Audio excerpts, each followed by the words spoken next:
A avut dreptate un sârb, Iustin Popovici.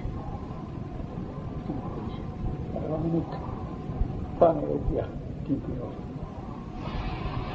Dar că se pare că eu o să cotesc produsul masoneriei. Iară de la Dumnezeu. De ce să mai stau cu ei care au făcut unire preoți care nu se mai căsătoresc, homosexualii, America și Anglia.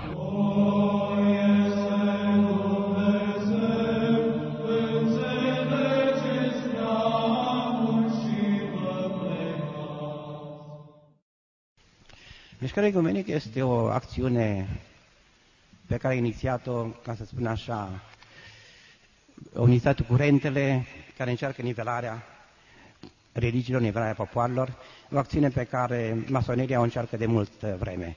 Eu sunt împotriva ecumenismului, sunt cea mai mare erezie a secolului nostru și, nu știu dacă sunteți la curent, Biserica Sârbă a cerut ieșirea din ecumenism și până în prezent din ecumenism au ieșit Biserica Sârbă, Biserica Georgiană, Biserica Ierusalimului.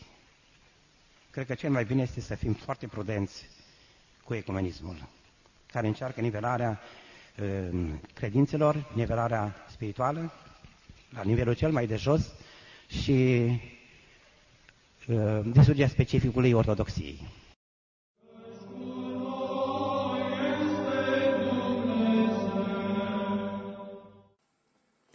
Ecumenismul, ce părere aveți? Păi sunt împotriva, asta discutam. Pe viață și pe moarte împotriva. Ce ecumenism? Ce părere aveți despre secte și Biserica Catolică? Sunt anatematizați, asta este. Nu le garantăm mântuirea, nu putem. Și Sfinții Părinți consideră că sinoade întregi consideră că asta e erezie. O erezie anatematizată nu poate să consideră că e mântuit.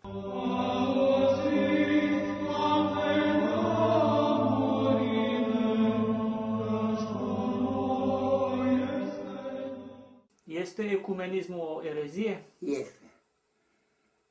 Așa a filmat și Părinte Stăniloae, erezia secolului 20. Și Sfântul Iustin Popovici. Da. Ce părere aveți despre ecumenism și despre rezultatele întâlnirilor ecumenice de-a lungul timpului? Ecumenismul este, așa cum spun și grecii, cea mai mare erezie a secolului nostru. Și așa și este. Pentru că ea vine cu niște idei generoase, ne unii pe alții. De ce să ne certăm? Să avem rugăciunea comună, că rugăciunea împreună ajunge la urechile Domnului și mai departe, lucruri care sunt amăgiri idolești, amăgiri diavolești.